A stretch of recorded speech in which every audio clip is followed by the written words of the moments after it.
Hello ಎಲ್ರಿಗೂ ನಮಸ್ಕಾರ. ಎಲ್ರಿಗೂ ಹೇಗಿದ್ದೀರಾ? ನಾನು ಸೂಪರ್ ಆಗಿದ್ದೀನಿ. ಇವತ್ತು ನಮ್ಮ A to Z healthy recipes ಚಾಲೆಂಜ್ನ ಲೆಟರ್ ಬಂದು ಆರ್. ಸೊ ಹಾಗಾಗಿ ನಾನು ಆರ್ಗೆ ತುಂಬಾ ಈಸಿಯಾಗಿ ಕ್ವಿಕ್ಕಾಗಿ ಮಾಡುವಂಥ ರೆಸಿಪಿನ ಹುಡುಕ್ತಾ ಇದ್ದೆ.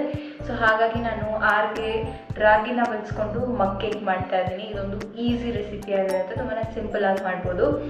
ಇವಾಗ ಮಳೆಗಾಲ ಬೇರೆ ಆಗಿರೋದ್ರಿಂದ ಮಳೆ ಬರ್ತಿರುವಾಗ ಸಿಕ್ಕಾಪಟ್ಟೆ ಕ್ರೇವಿಂಗ್ಸ್ ಆಗುತ್ತೆ. ಅದರಲ್ಲೂ ಮಳೆ ಬರ್ತಿರುವಾಗ ಈ ಬಿಸಿ ಬಿಸಿ ಮಗ್ ಕೇಕ್ ಇವೆಲ್ಲ ತಿನ್ನೋವಂಥದ್ದು ಇದೆಯಲ್ಲ, ತುಂಬಾ ಸಕ್ಕತ್ತಾಗಿರುತ್ತೆ. ಸೊ ಇದಕ್ಕೆ ಒಂದು ಹಾಫ್ ಆನ್ ಅವರ್ ನಿಮ್ಮ ಹತ್ರ ಏನಾದರೂ ಟೈಮ್ ಇದ್ದರೆ ಈ ರೆಸಿಪಿನ ತುಂಬಾ ಈಸಿಯಾಗಿ ಮಾಡ್ಕೋಬೋದು. ಹಾಗೆಯೇ ನಾನು ಲಾಸ್ಟ್ ಟೈಮ್ ಕೇಕ್ ಆಗಲಿ ಅಥವಾ ಬೇರೆ ರೆಸಿಪೀಸ್ನೆಲ್ಲ ಪೋಸ್ಟ್ ಮಾಡಿದಾಗ ಅದನ್ನು ಸಾಲ್ಟ್ ಅಂದರೆ ಕಡಾಯಲ್ಲಿ ಸಾಲ್ಟ್ ಹಾಕ್ಬಿಟ್ಟು ಆ ಥರ ಬೇಕ್ ಮಾಡೋದನ್ನು ತೋರಿಸಿದಾಗ ಎಷ್ಟೊಂದು ಜನ ಅಲ್ಲೇ ಬೇಡ ಅನ್ನೋ ಥರ ಫೀಲ್ ಆಗಿದ್ರು. ಸೊ ಹಾಗಾಗಿ ನಾನಿವತ್ತು ಅದ್ರ ಬದಲು ಸ್ಟೀಮಿಂಗ್ ಪ್ರಾಸೆಸ್ನ ಯೂಸ್ ಮಾಡ್ಕೊಂಡು, ಅಂದರೆ ನಾರ್ಮಲ್ ಇಡ್ಲಿನೆಲ್ಲ ಹೇಗೆ ಸ್ಟೀಮ್ ಮಾಡ್ತೀವೋ ಅದೇ ಥರ ಈ ಮಗ್ ಕೇಕ್ನ ಕೂಡ ಆ ಥರ ಸ್ಟೀಮಿಂಗ್ ಪ್ರಾಸೆಸ್ಸಲ್ಲಿ ಮಾಡೋಣ ಅಂತ ಅಂದ್ಕೊಂಡಿದ್ದೀನಿ. ತುಂಬಾ ಈಸಿಯಾಗಿ ಈ ರೆಸಿಪಿನ ಹೇಗೆ ಮಾಡೋದು ಅಂತ ನೋಡ್ಕೊಂಬರೋಣ. ಈ ಒಂದು ಮಗ್ ಕೇಕ್ ಮಾಡೋದಕ್ಕೆ ಇದೆಲ್ಲ ಇಂಗ್ರೀಡಿಯೆಂಟ್ಸ್ ಬೇಕಾಗುತ್ತೆ. ಇಷ್ಟೊಂದಿದೆ ಅಂತ ಅನ್ಕೊಬಿಡಿ, ತುಂಬಾ ಮೇನ್ ಇಂಗ್ರೀಡಿಯೆಂಟ್ಸ್ ಮಾತ್ರ ಇರೋದು. ಇದೆಲ್ಲ ಆಲ್ಮೋಸ್ಟ್ ನಿಮ್ಮ ಮನೇಲಿರುತ್ತೆ.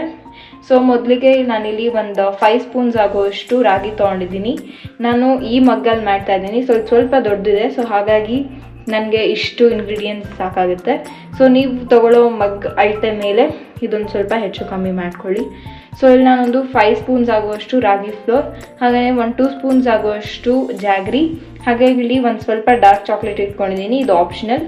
ಹಾಗೆಯೇ ಒಂದು ಸ್ವಲ್ಪ ಬೇಕಿಂಗ್ ಪೌಡರ್, ಒಂದು ಸ್ವಲ್ಪ ಬೇಕಿಂಗ್ ಸೋಡಾ, ಹಾಗೆಯೇ ಕೊಕೋವಾ ಪೌಡರ್ನ ಯೂಸ್ ಮಾಡ್ತಾ ಇದ್ದೀನಿ. ಜೊತೆಗೆ ಒಂದು ಸ್ವಲ್ಪ ಮಿಲ್ಕ್, ಹಾಗೆಯೇ ತುಪ್ಪ. ನೀವು ಇಲ್ಲಿ ತುಪ್ಪದ ಬದಲು ಆಯಿಲ್ ಅಥವಾ ಬಟರ್ ಕೂಡ ಯೂಸ್ ಮಾಡ್ಕೋಬೋದು. ನಾನಿಲ್ಲಿ ತುಪ್ಪ ಯೂಸ್ ಮಾಡ್ತಾ ಇದ್ದೀನಿ. ಹಾಗೆಯೇ ಒಂದು ಬನಾನಾ. ಈ ಡೇಟ್ ಸಿರಪ್ ಆಪ್ಷನಲ್, ನಿಮ್ಮ ಹತ್ರ ಚಾಕ್ಲೇಟ್ ಸಿರಪ್ ಇದ್ದರೆ ಚಾಕ್ಲೇಟ್ ಸಿರಪ್ ಕೂಡ ಯೂಸ್ ಮಾಡ್ಕೊಳ್ಳಿ, ತುಂಬಾ ಸಖತ್ತಾಗಿರುತ್ತೆ. ಬಟ್ ನಾನು ಹೆಲ್ದಿಯಾಗಿ ಮಾಡ್ತಿರೋದ್ರಿಂದ ಡೇಟ್ ಸಿರಪ್ನೇ ಯೂಸ್ ಮಾಡ್ತಾ ಇದ್ದೀನಿ. ಸೊ ನೋಡಿದ್ರಲ್ಲ, ಇದಿಷ್ಟು ಇಂಗ್ರೀಡಿಯೆಂಟ್ಸ್ ನಮಗೆ ಮಗ್ ಕೇಕ್ ಮಾಡೋದಕ್ಕೆ ಬೇಕಾಗುತ್ತೆ. ಸೊ ಇವಾಗ ಹೇಗೆ ಮಾಡೋದು ಅಂತ ನೋಡ್ಕೊಂಬರೋಣ. ಫಸ್ಟ್ ನೀವು ಯಾವ ಮಗ್ ಯೂಸ್ ಮಾಡ್ತೀರೋ ಆ ಮಗ್ನ ತೊಗೊಳ್ಳಿ. ಈ ಥರ ಸ್ವಲ್ಪ ದೊಡ್ಡದಾಗಿರೋ ಮಗ್ ತೊಗೊಂಡ್ರೆ ಮಗ್ ಕೇಕ್ ಯೂಶಲಿ ಚೆನ್ನಾಗಿ ಬರುತ್ತೆ. ಸೊ ಹಾಗಾಗಿ ನಾನು ಈ ಥರ ಒಂದು ಸ್ವಲ್ಪ ದೊಡ್ಡ ಮಗ್ ತೊಗೋತಾ ಇದ್ದೀನಿ. ಇವಾಗ ಈ ಮಗ್ ಕೇಕ್ಗೆ ನಾವು ತೊಗೊಂಡಿದ್ದಂಥ ರಾಗಿ ಫ್ಲೋರ್ ಎಷ್ಟು ಹಾಕೋಬೇಕು ಅಂದರೆ ಈ ಮಗ್ಗಲ್ಲಿ ಒಂದು ಅರ್ಧ ಅಥವಾ ಮುಕ್ಕಾಲು ಆಗೋವರೆಗೂ ಇದನ್ನು ಹಾಕ್ಕೋಬೇಕಾಗುತ್ತೆ. ಸೊ ನೋಡ್ತಾ ಇದ್ದೀರಲ್ಲ, ನಾನು ಇವಾಗ ಒಂದು ಹಾಫ್ ಆಗುವಷ್ಟು ರಾಗಿ ಫ್ಲೋರ್ ಹಾಕೊಂಡಿದ್ದೀನಿ. ಇನ್ನೂ ಆಲ್ಮೋಸ್ಟ್ 1-1.5 ಸ್ಪೂನ್ ಆಗುವಷ್ಟು ರಾಗಿ ಫ್ಲೋರ್ ನನಗಿನ್ನ ಇಲ್ಲಿ ಉಳಿದಿದೆ.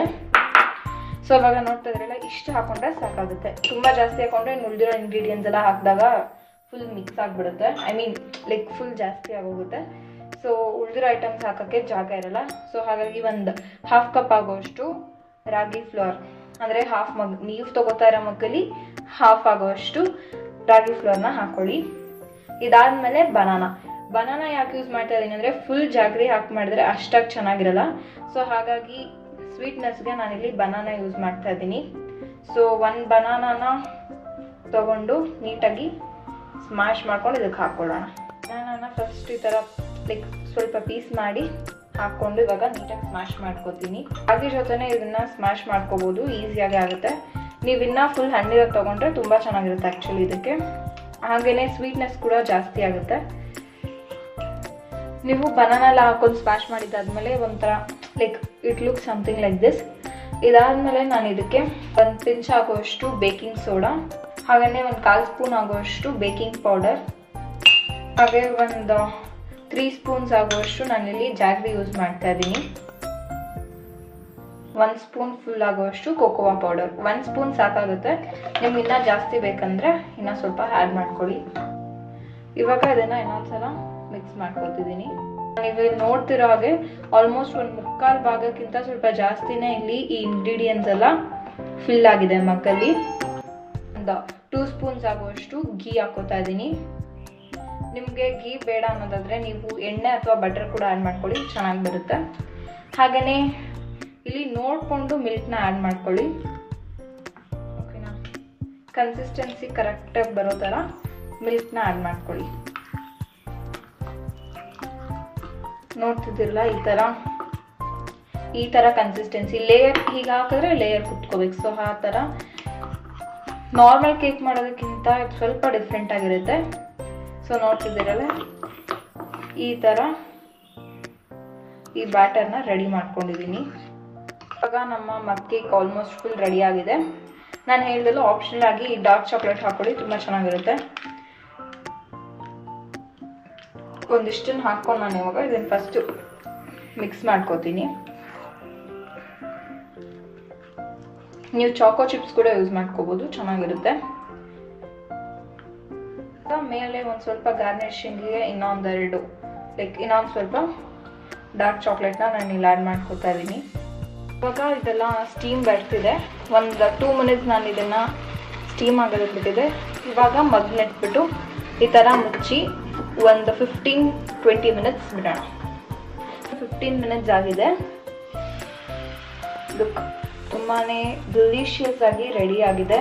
ಇದಾದಮೇಲೆ ನಾನು ಇಲ್ಲಿ ಥರ ಸೈಡಲ್ಲಿ ಹಿಂಗೆ ಇನ್ಸರ್ಟ್ ಮಾಡಿ ನೋಡ್ತಾ ಇದ್ದೀನಿ. ಸೊ ನೀವು ನೋಡ್ತಿರೋ ಹಾಗೆ ಎಲ್ಲ ಫುಲ್ ಬೆಂದಿದೆ ನೀಟಾಗಿ. ಇವಾಗ ಇದನ್ನು ಹೊರಗೆ ತೆಗೆಯೋಣ.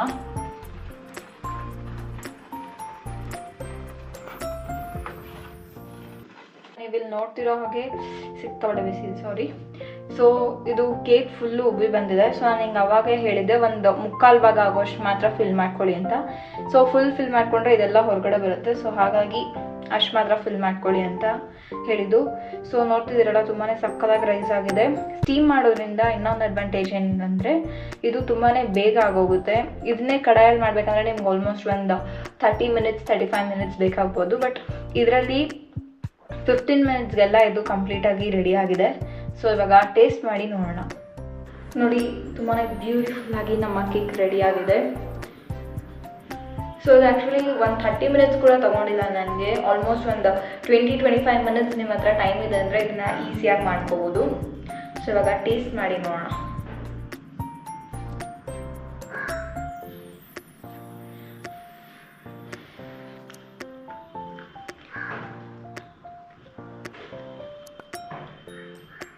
ಒಂಥರ ಡಿಫ್ರೆಂಟ್ ಟೇಸ್ಟ್ ಸಕ್ಕತ್ತಾಗಿದೆ.